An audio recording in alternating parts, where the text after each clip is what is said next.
half because they were a little too thick. And now what I'm going to do is I'm going to take my plastic wrap and I'm going to spread it out onto my table like this. I put down some water on the table first so that the plastic wrap sticks. Because the plastic wrap, remember, it has a mind of its own. So always do that because you want to control the plastic wrap. It doesn't control you, right? And then what I do is I take this and I'm going to take, and each group's going to get 4 of these. So we're going to take 1, 2, 3, 4. Then what we're going to do is we're going to take some plastic wrap over the top.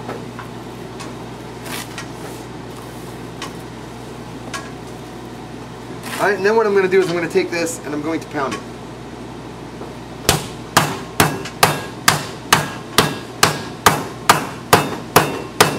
Maybe it won't work. Man, it won't pound. Alright, then go ahead and go like this.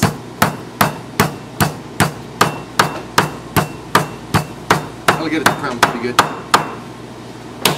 Then go back to this. You want to get it really, really thin.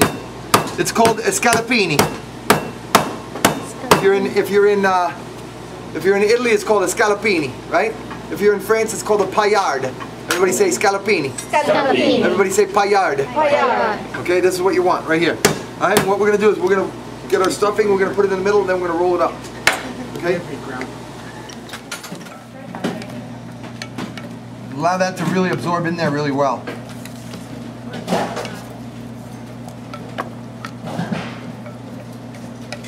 It's got those breadcrumbs in there. Those breadcrumbs are like Japanese breadcrumbs. They take a minute to really absorb. Those are big eggs, so I only used I didn't use 2 full. All right, and then what I'm going to do is I'm going to take the pork. Where's that pork at? So you pounded out the pork. You use regular breadcrumbs or panko? You use regular breadcrumbs. I've used matzo meal before when I made it kosher. You can't use it with pork to make it kosher. But I've made it with this exact same recipe with veal and matzo meal. Made it. We didn't use bacon either. We just used the vegetables. All right, so you just unwrap the pork from the plastic.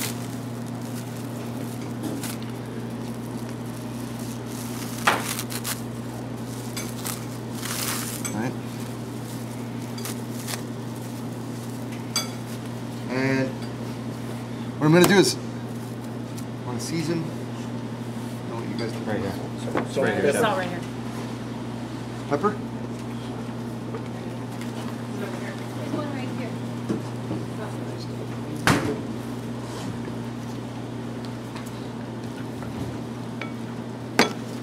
So we got pepper, a little bit of salt. All right, then we're going to put stuffing. We got 4, so let's split up the stuffing. You know what I mean? So we have enough for 3 left. Even, equal, you know?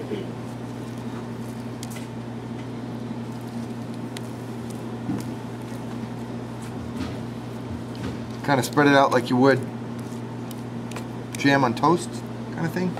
What I do is I fold in the ends like this, a little bit, and then roll this like you would.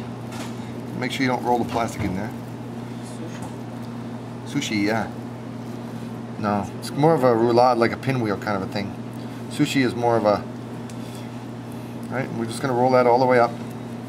How much twine do you need?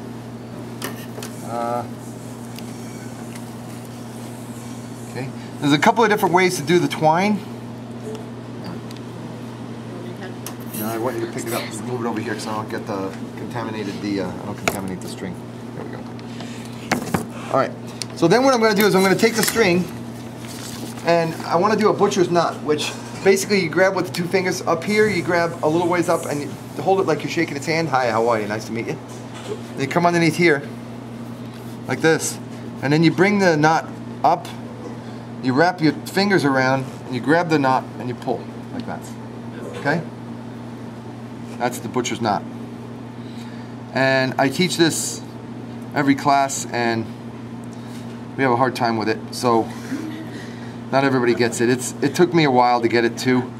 So what I do is I say, you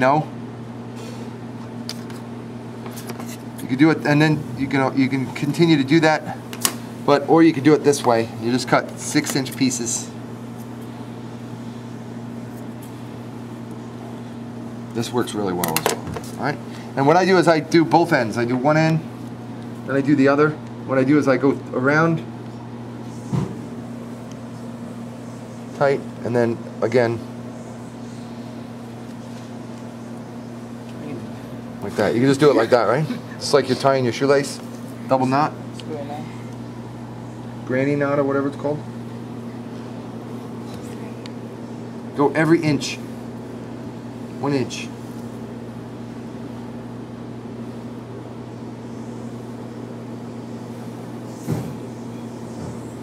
This will keep it from unrolling and all that.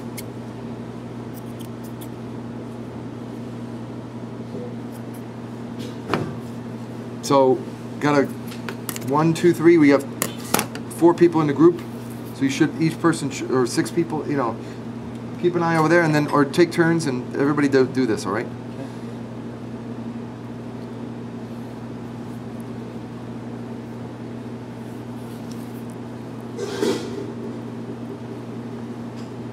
5-second rule on the string. I don't know. And cut off all the excess. And what we want to do is we want to flour these. We're going to knock off all the excess flour, and then we're going to sear it, and then we're going to let them braise in the pan. All right, we're going to use the stock, a little bit of wine, a little bit of what else? Vinegar. All right, we're going to braise these in the pan. Now, braising is usually low and slow, but considering the fact that these are so small, that's the reason why I chose this when I created this class. So you can do it kind of quick. Then we're going to finish.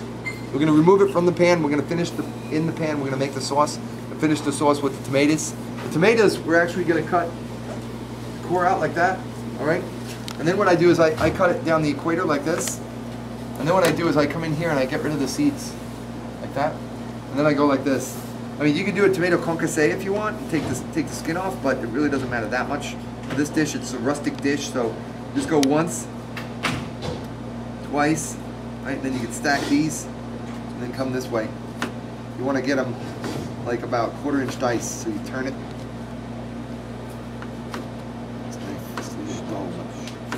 Right? Like that. So this is what you want with the tomatoes right here, like this kind of a dice. All right? Keep those nearby. We're going to add that at the end after it raises a little bit, right? Okay? So let's